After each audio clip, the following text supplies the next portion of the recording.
प्रधानमंत्री के तौर पर आपकी पहली पसंद क्या है? ये जो अगला प्रश्न हमने लोगों से पूछा है, ये हर राज्य में इस बार हमने इस सर्वे में ये प्रश्न ऐड किया है कि राज्य की जनता से जब आप पूछते हैं कि वो पीएम के तौर पर किसको देखना चाहते हैं, तो यहाँ पर भी प्रधानमंत्री के तौर पर नरेंद्र मोदी ही आगे हैं, जम्मू कश्मीर में भी, लेकिन फासला यहाँ पर काफी कम है, जहाँ पर 40% लोग नरेंद्र मोदी तो 38% लोग राहुल गांधी के लिए, प्रधानमंत्री के लिए पहली पसंद बता रहे हैं। जल्दी से एक रिएक्शन, ये 47%, शुक्ला जी 47% जो ये है ना, ये बहुत मुश्किल की बात है आप लोगों के लिए।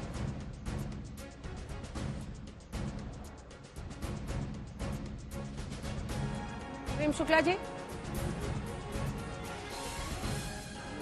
आपका ऑडियो नहीं आ रहा। मैं वही आपको कह रहा हूँ अंजना जी, राज्य दर राज्य ये नंबर का जी बोले जी नहीं, बहुत अच्छा प्रश्न है। और देखिए, सर्वेक्षण में यह सिद्ध हो रहा है कि चूंकि कांग्रेस के कार्यकाल में सब जगह भ्रष्टाचार, वंशवाद, लगातार जो है आपराधिक कृत्य, ये होते थे मुद्दे, भारतीय जनता पार्टी के कार्यकाल में, जैसे जम्मू एवं कश्मीर में वित्त वर्ष 21-22 की तुलना में इस वित्त वर्ष में बेरोजगारी दर नीचे आई है, यानी रोजगार बढ़ा। 1 लाख करोड़ रुपयों का निवेश जिस तरह से सुनिश्चित हुआ जम्मू एवं कश्मीर में, जिस तरह से वहां विकास हुआ है, वहां बेरोजगारी घटी है। लेकिन अब चूंकि वहां आतंकवाद का लगभग खात्मा कर दिया गया है, शुक्ला जी को एक बार मेरे साथ दिखाइए, शुक्ला जी दिया गया है, भ्रष्टाचार से निपट लिया गया है, इस कारण जो है। प्रेम शुक्ला जी, एक स्पेशल सवाल है आपके लिए। लग रहा है क्या? शुक्ला जी को मेरे साथ नहीं, आज पहली बार मैं एक सर्वे में, एक तो मतलब दिख रहा है कि ऑपोजिशन की तरफ ये पूरा का पूरा सर्वे झुका हुआ दिखाई दे रहा है संजय जी, लेकिन बावजूद इसके बहुत कम ऐसा होता है, कामकाज और प्रदर्शन पर इतना सवाल है आपकी सरकार के। मैंने आज तक एक भी ऐसा ओपिनियन पोल नहीं किया है जिसमें कमजोर पड़ती हुई पार्टी ने हमारे सर्वे पर अटैक ना किया हो। आज आपने ऐसा अटैक नहीं किया है, तो क्या मैं ये मानूं कि शुक्ला जी आप लोगों भी अंदर खाने ये लग रहा है कि हरियाणा जा सकता है? देखिए, हम बिल्कुल अटैक नहीं करते। हमारा क्या है, कांग्रेस का काम है कि मैसेंजर को ही शूट कर दो, हमारा काम है कि आपके संदेश को लेना और उसको सकारात्मक ढंग से जो है विजय में परिवर्तित करना। भारतीय तो सुप्रीम कोर्ट पे भी हमला कर देंगे, ये तो निर्वाचन आयोग को अभी आप ही के सामने इन्होंने कटघरे में खड़ा कर दिया, जैसे मतलब संविधान की प्रति तो लेकर टहलते लेकिन पढ़ते नहीं है। कांग्रेसियों का संकट है। हम आपके सर्वे का भी सम्मान करेंगे, लेकिन आप साफ तौर पर देख रही है ना कि भ्रष्टाचार जो है समाप्त हो गया है। अब बेरोजगारी, और सबसे अधिक रोजगार जिसके कार्यकाल में हो, तो अब बेरोजगारी के अलावा और कोई मुद्दा शेष नहीं बचता। महंगाई आप देख रहे हैं कि नियंत्रित हुई है, आप ही के सर्वे में दिखाई दे रहा है, महंगाई उतना बड़ा मुद्दा नहीं है।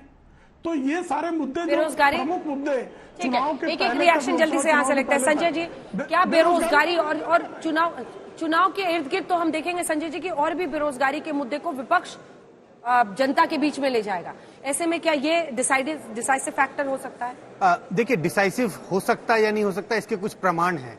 लोकसभा चुनाव के पहले भी जब हम सर्वेक्षण कर रहे थे तो इस मुद्दे पर लोग सरकार को कटघरे में खड़ा कर रहे थे, और लोकसभा के चुनाव के नतीजे कैसे हुए हम सबको पता है।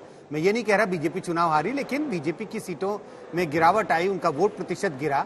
अगर हरियाणा में 10 से 5 हो गए, हाँ, और अगर हरियाणा और जम्मू एंड कश्मीर में ये आंकड़े आ रहे हैं जिनका जिक्र अभी हम अपने दर्शकों के सामने कर रहे हैं, मुझे लगता है बीजेपी के लिए बहुत बड़ी चुनौती है, बहुत मुश्किल का सामना करना पड़ेगा बीजेपी को। हरियाणा और जम्मू एंड कश्मीर दोनों में बेरोजगारी बड़ा मुद्दा है, और बेरोजगारी की जब हम बात करते हैं तो उसमें से युवा और तमाम लोग जुड़ जाते हैं, तो बहुत मुश्किल का सामना करना पड़ेगा बीजेपी को। ठीक है, इस पर आशुतोष जी आपका कमेंट, लेकिन साथ ही अगर इसके बाद आ रही हूँ तो अभय जी आ रही हूँ, अगर प्रेम शुक्ला ये कह रहे हैं, क्योंकि एक वक्त पर हमने देखा है कि ज्यादातर सर्वेज में महंगाई और भ्रष्टाचार सबसे बड़ा मुद्दा बनकर उभरते थे, यूपीए शासनकाल हो और उसके बाद भी कई राज्यों में, लेकिन इस बार एकदम ट्रेंड अलग है, सारा का सारा एक तरफ बेरोजगारी की तरफ टिल्ट हो रहा है।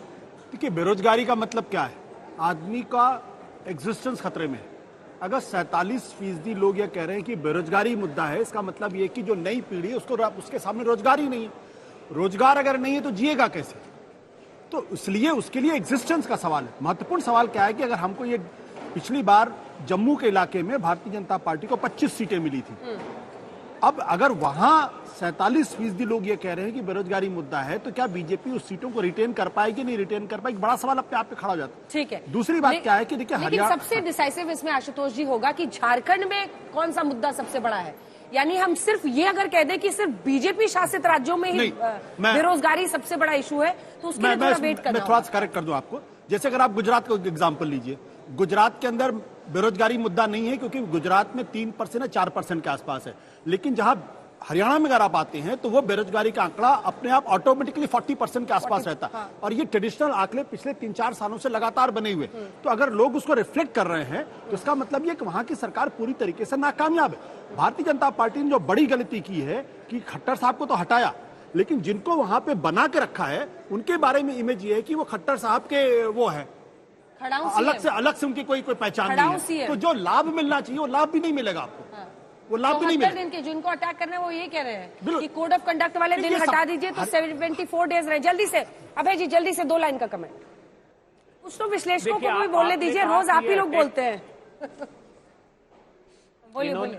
आपने कहा कि प्रेम शुक्ला जी अटैक नहीं कर रहे हैं। भारतीय जनता पार्टी अटैक करती सीधे प्रजातंत्र पर। जब आप जम्मू कश्मीर की आज चर्चा कर रही हैं तो कुछ दिन पहले जम्मू कश्मीर के लोगों को गौर से सुनना चाहिए। वहां चुनी हुई सरकार के इख्तियार में आईपीएस ऑफिसर्स के अपॉइंटमेंट नहीं होंगे, प्रशासनिक अधिकारियों के आईएएस ऑफिसर्स के अपॉइंटमेंट नहीं होंगे, लॉ ऑफिसर वो अपॉइंट नहीं कर सकेगा, वो एडवोकेट जनरल अपॉइंट नहीं कर सकेगा। अर्थात दिल्ली की तरह वहां पर भी मोदी जी चाहते हैं कि कठपुतली सरकार हो जो केंद्र के इशारे पर काम करे। वहां पर जब सरकार शपथ ले रही थी कैबिनेट की, तब जम्मू के तीर्थ यात्रियों पर 50 राउंड फायरिंग हुई है। 9 लोगों की वहां पर हत्या कर दी गई नागरिकों की और 41 लोगों को घायल कर दिया। इनके 2019 के बाद जब ये कहते थे आर्टिकल 370 हटाया, उम्मीद की किरण यही है। ठीक है सर, लेकिन एक उम्मीद की किरण यही है कि लोकतंत्र में, इस पर्व में लोग बढ़ चढ़कर हिस्सा ले रहे हैं। लोकसभा में सारे रिकॉर्ड्स तोड़ दिए जम्मू कश्मीर की जनता ने, उन्होंने अपना वोट डाला। आपका इस बार आज ही गठबंधन हुआ है, एनसी नेशनल कॉन्फ्रेंस और कांग्रेस पार्टी का आज ही गठबंधन हुआ है। तो जो चुनी हुई सरकार बनेगी वो अपने तरीके से कैसे वहां पर शासन करती है और विधायिका के जरिए क्या बदलाव लाती है, इस पर भी नजर रहेगी।